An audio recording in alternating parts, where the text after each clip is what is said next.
Всем привет! Сегодня хочу в своем видео показать поломку моей стиральной машины. Это именно выход тена из строя.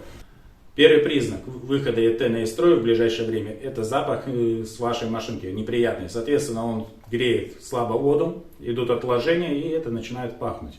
Второй признак: при включении температуры у вас отключается стиральная машина. Ну а третий признак: просто перестает крутить из-за того, что уже пошел пробой по корпусу. Смотрите дальше, как я продиагностировал, смотрите, как я его доставал. Иногда идет очень плохо, надо будет поддевать резинку и, соответственно, чтобы не сломать корпус, это делать очень аккуратно. Показываю полностью диагностику, показываю замену, ну и смотрим, как она потом после этого заработает. Как добраться до тена? Сразу нам надо снять фишку, а в последующем будет мешаться. Снимаем фишку с термодатчика. У меня идет отдельный термодатчик, у вас может термодатчик быть на самом тене. Отключаете сам тен, снимаете провода. Здесь есть винт, его откручиваем.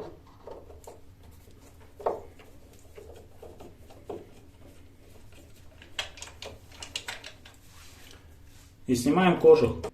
Ну что, хочу показать, как продиагностировать тен на пробитие. Допустим, ставим в режим прозвонки, смотрим сразу нашу цепь.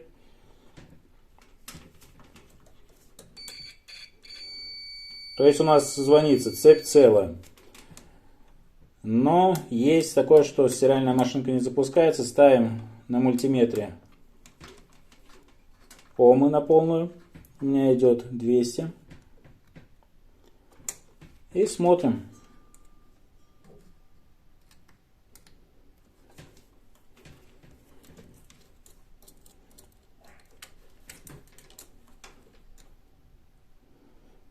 Ну и как видите, есть пробитие на корпус. Соответственно, сейчас достану тен. Покажу, как достать. Он иногда заостреет. Бывает, нужно повозиться. Для того, чтобы достать, надо открутить центральный винт.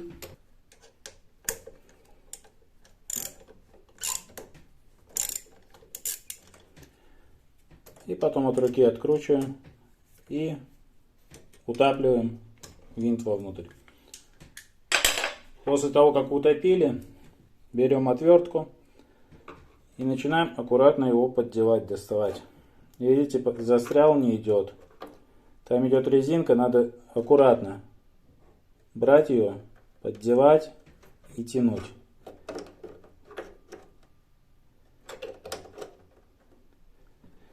Бывает, вот так вот застрянет. В моем случае он пошел уже. И дальше бывает накипь, соответственно, его надо расшатывать, потому что он может тоже не вылазить.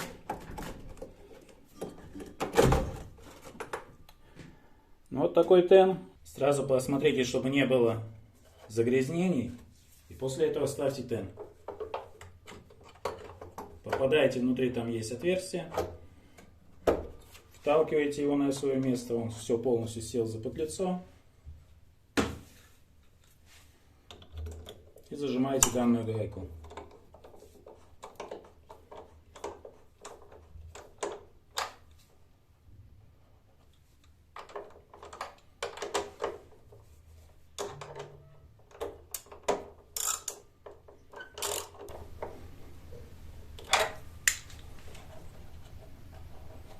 Все зажали. Ну что, ставим на место кожух наш после установки тена. Здесь нам надо закрутить винт, как помните.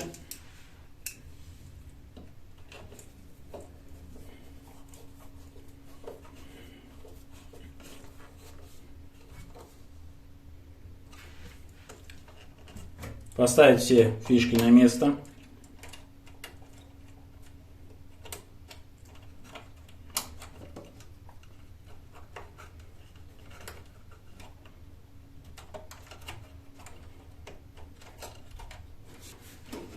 Подключить двигатель до щелчка.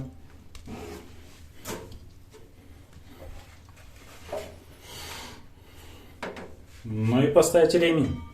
Ремень ставим следующим образом. Надеваем на нижний шкив электродвигателя. Надеваем на шкив барабана стиральной машины и придерживая сверху, вот здесь не видно, придерживая край, прокручиваем. Вот видите, я придерживаю, раз, встал. Ну и можно прокрутить несколько раз, посмотреть, чтобы ремень стоял по центру. Если он не стоит по центру, нижний шкив перекидываете на несколько дорожек в бок, еще проворачиваете несколько раз и смотрите, все, встал по центру. Закручиваем сейчас заднюю крышку и запускаем машинку. Я не закрывал крышки на свой страх и риск. Во избежание поражения электрическим током вам желательно этого не делать. Или если вы делаете, то, как говорится, не суйте ручки туда, куда не надо.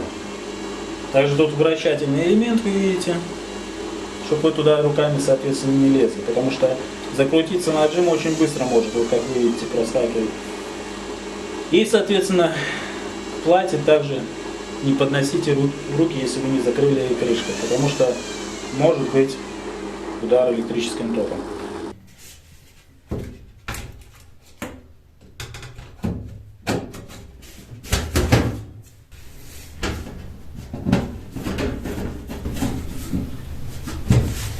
Ну вот такая накипь у меня получилась на тене, из-за чего она происходит, из-за того, что идет довольно-таки грубая вода и идут, соответственно, отложения. В таком случае надо что-то использовать для чистки машины и для того, чтобы избежать подобных ситуаций. Но зачастую мало кто этим пользуется, соответственно, надеются на хорошие порошки, что оно действительно там заявлено, что идут эти гранулы.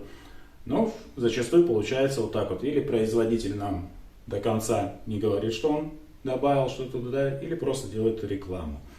Данный тын у меня отслужил на машинке 5 лет. Я показал, как продиагностировать поломку данную, показал, как заменить. Ну и сами видели, машинка теперь работает. Если тебе был интересен этот обзор, полезен главное, то оценивай, пиши комментарий. Спасибо за твой просмотр. Пока-пока.